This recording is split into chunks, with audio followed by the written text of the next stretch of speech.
Hey, savvy social workers, let's get into some practice questions. Question 1. A 25-year-old client with a long-standing history of drug use is referred to a social worker by a concerned relative. In the assessment interview, the client tells the social worker about frequent cocaine use and states that he is hardly ever sober. The social worker should first. So out the gate, we know this is a first question, so I'm automatically thinking helping process. Where am I in the helping process with this client? So it says that this client was referred to this social worker, so that kind of lets me know that I am in the beginning, but not only that, it says specifically in the assessment interview. So I'm already knowing that my answer is going to have to be something that I would do in an assessment interview, which we know in assessment interviews, that is where we are trying to gather information and build rapport with our client. So we have a 25-year-old with a long-standing history of drug use. That is going to be what our presenting issue is. That is pretty much why he's there. Now, during the assessment interview, what he tells the social worker is going to be our priority focus. So that is what we're going to base our answer off of. Okay, the client tells the social worker about the frequent cocaine use. Again, we always pay attention to time frames. So because it's frequent, we want to make sure we pay attention to that. And he states that he's hardly ever sober. They put that in quotation marks. So this is also something to pay attention to. Now, with this question, it is a first question. And we know that when we have first questions, we're looking to do the most important thing. So the most important thing about the red statement, okay? So will the first thing be to A, evaluate the client's motivation for change? Is this going to address the client when the client tells the social worker about frequent cocaine use and says that he hardly is ever sober? We could evaluate his motivation for change. Is that the first thing? I'm not sure yet, so I'm just going to pause that. B, explore the reasons for the drug abuse. That is also something that we could definitely do. Is that going to address him, talking about frequent cocaine use and hardly ever being sober? It could as well. So I'm going to pause that one too. And then C, refer the client to a substance abuse program. So will this be something we do? So all three of these are very plausible answers. So we are looking for which one is going to be the most important answer that addresses the priority problem, which is him frequently using cocaine and saying that he's hardly ever sober. So evaluating his motivation for change is not going to directly address this. So we can actually eliminate it, as well as exploring the reasons for the drug abuse, because we need to address this. This is a priority situation. Whenever we have a client that has a substance abuse problem, that is considered a priority situation. So in this case, because it doesn't tell us that we are a substance abuse counselor or whatever the case, we are going to refer him to a substance abuse program. Because the client has a long-standing history of drug abuse, the social worker should refer him to the program, because, again, it doesn't say that the social worker is a drug abuse specialist, so she would need to refer him out. Evaluating his motivation for change will be done by the substance abuse specialist. So that is why we're not going to see if he wants to change first before we refer him. Our job is to handle the priority situation and to get him where he needs to be. And then once he gets with the substance abuse specialist, then they can evaluate his motivation for change and explore the reasons for the drug use. But because this is a priority situation, we are going to refer him. I know my acronym people are not used to referring first, but whenever you have a priority situation, such as substance abuse or medical, anything like that, safety, you want to basically drop everything and refer them to the help that they need, especially if it is out of the scope of services that you provide. And because they do not say that you provide those services in there, we're not going to assume that you do. So we are going to refer the client to a substance abuse program first. Next question. A social worker is conducting an initial interview with a high-profile lawyer. The session is interrupted several times by the client's cell phone. When the phone rings, the client excuses himself and answers the call. After a brief conversation and without an apology, he resumes his conversation with the social worker. What is the social worker's best response? Now put yourself in the moment. So this is a best question. So we already know that we're going to be looking for the most beneficial response to the priority situation here. So in looking at this, I am the social worker and I am conducting an initial interview. So I know I'm in the beginning where I'm trying to gather information as well as build this rapport with this client. So the session is interrupted several times by the client's cell phone, okay? That is going to be what our presenting problem is. We keep getting interrupted by his cell phone. Now, the main problem is not only are we getting interrupted by his cell phone, but he's taking the calls.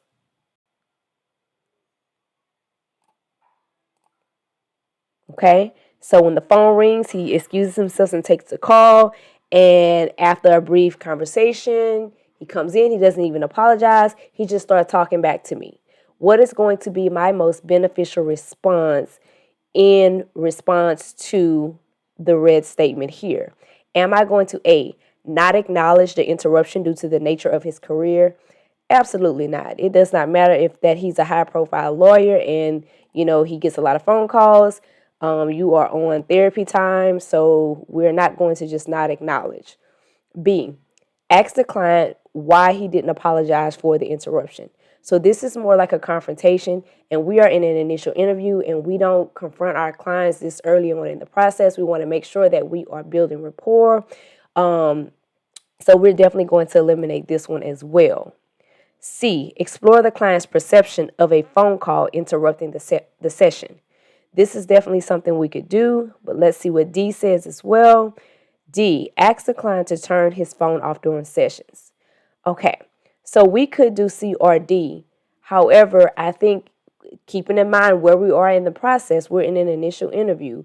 We don't, really know much about the client's life or lifestyle or anything like that.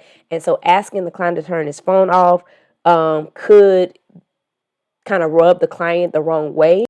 So in this case, we wouldn't want to do that because, that's his choice if he wants to have his phone on or off, and we don't want to rub him the wrong way. So the best response, the most beneficial thing would be C, exploring the client's perception can allow the social worker to help the client understand how inappropriate it is to interrupt a clinical moment with a cell phone call.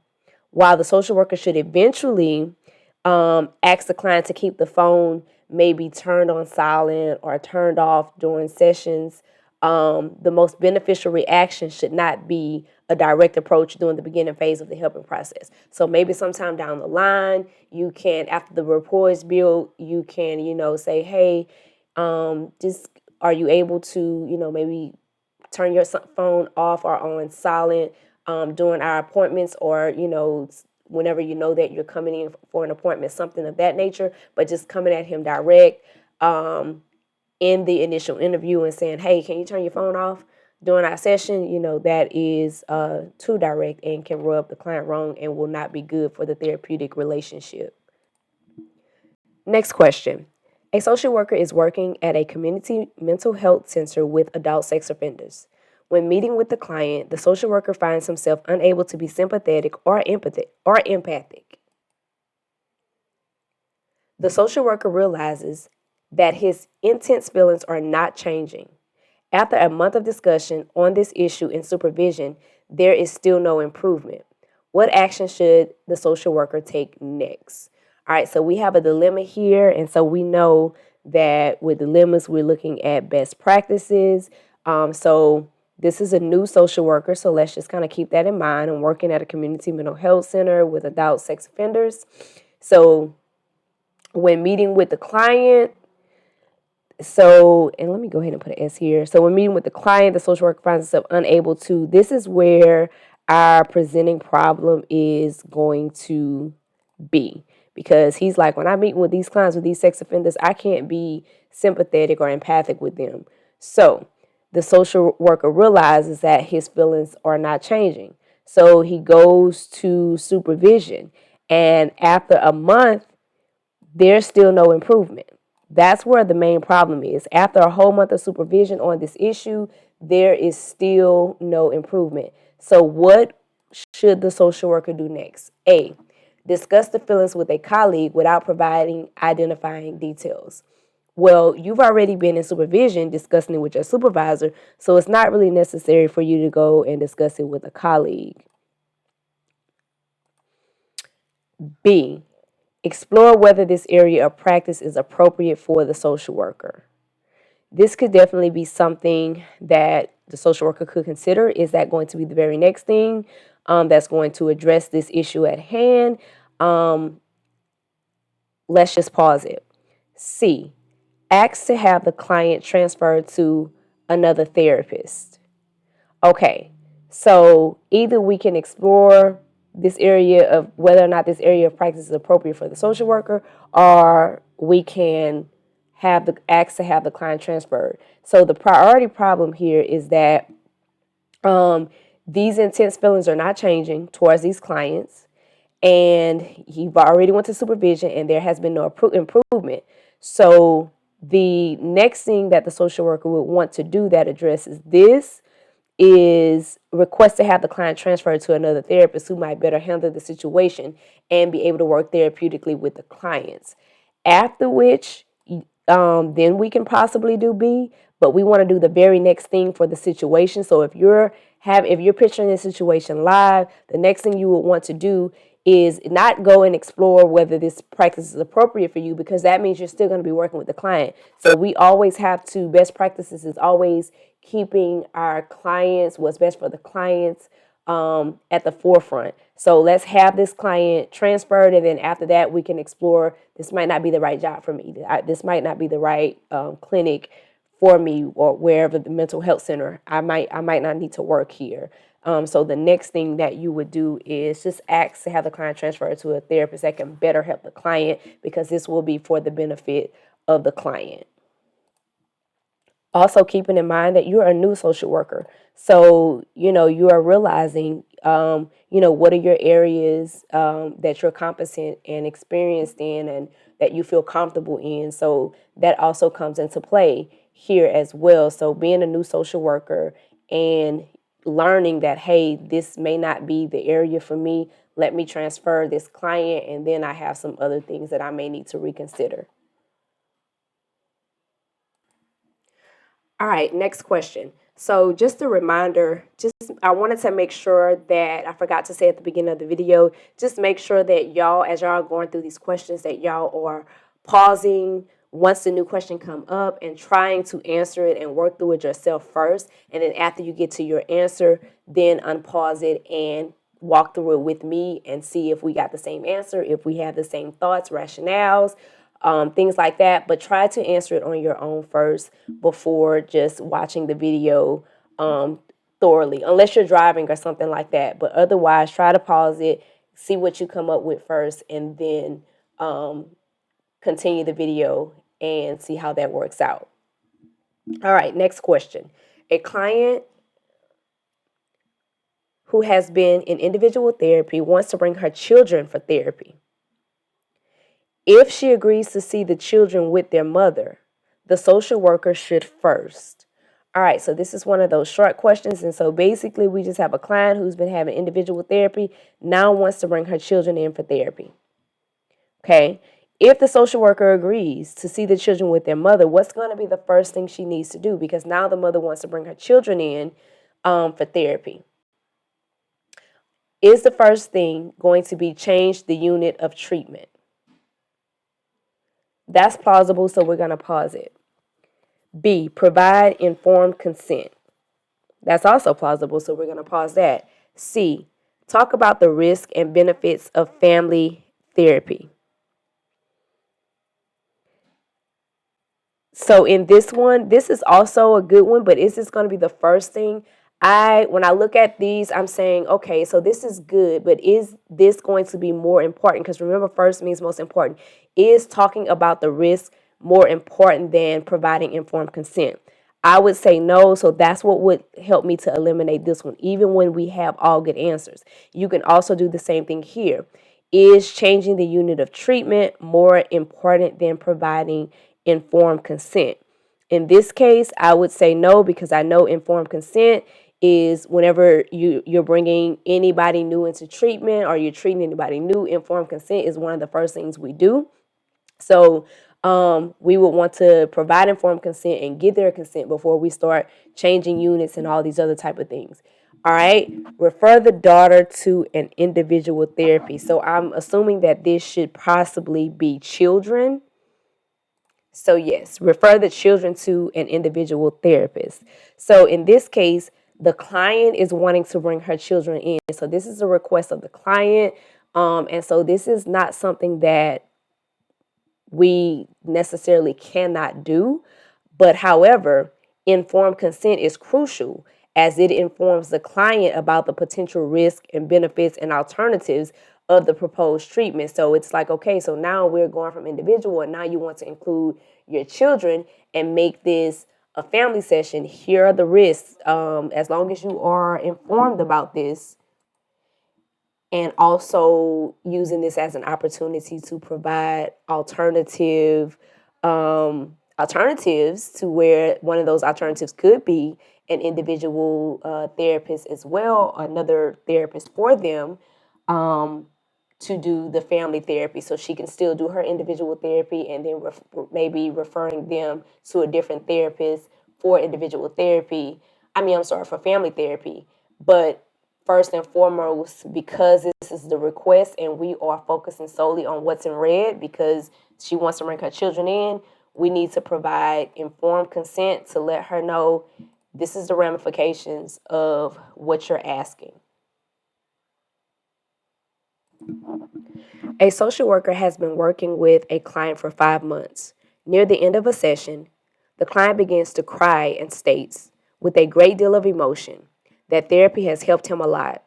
In the next session, the client seems embarrassed and becomes uncomfortable when the social worker asks him how he is feeling. What should the social worker do first? So I'm thinking about helping process, and it says I have been working with this client for 5 months. So this is a client that I'm already in the middle phase with. We deep in this thing. All right. And so the presenting problem is near the end of a session. This client becomes very emotional and, tells me, the social worker, how therapy has helped him a lot. Well, then when we get to the next session, this is where our priority comes in at, is he seems embarrassed and he becomes uncomfortable when I ask him how he is feeling. So what is going to be the most important thing that I'm going to do about this client feeling embarrassed and, uncomfortable when I ask him how he's feeling? A, avoid focusing on the client's feelings for now. Let's pause that.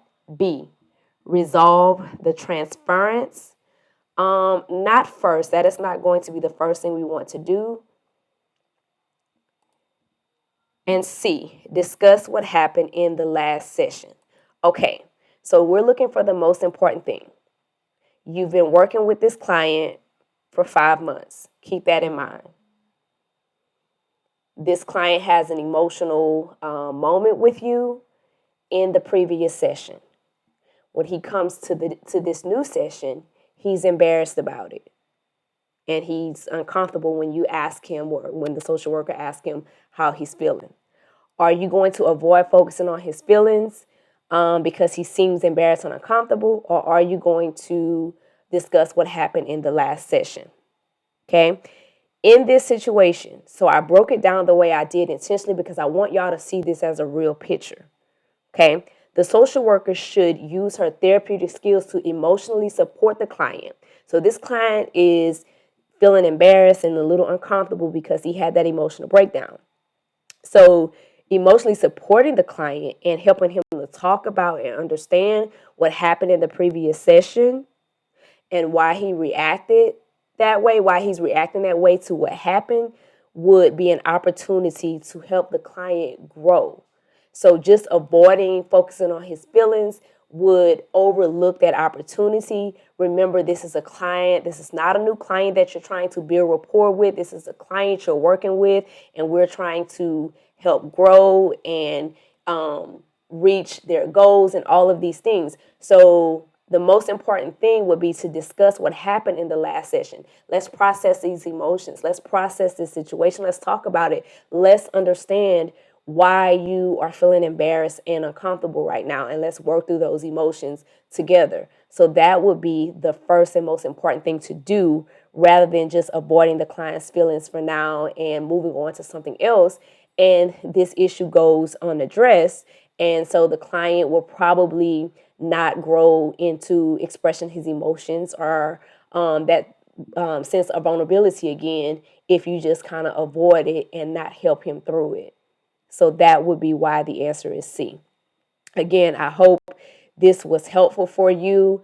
Again, please don't forget about the disclaimer that is at the top of the video. I am only providing these videos with questions that I get offline, or where I think that they will be helpful questions to help you in understanding how to break down these questions so that you can go and pass these ASWB exams regardless of the level of it that you are taking. So that is pretty much what these videos are for, educational purposes only. I appreciate each and every one of your support. I appreciate y'all being here. Please, if you watched this video, please like the video. Even leave a comment if you feel like it, if you have a question, anything like that. Also helps me to continue to provide these videos. If you need any other additional practice questions, you can visit my website, www.savvysocialworkerexamprep.com. If you click over the tab that says practice exams, you will see that I have tons of practice questions to offer you, and that's for all levels of the exam. You can also purchase them by unit. If you just want unit 1 questions, you can just get unit 1 questions, and so forth. So thank you for supporting me in that area as well.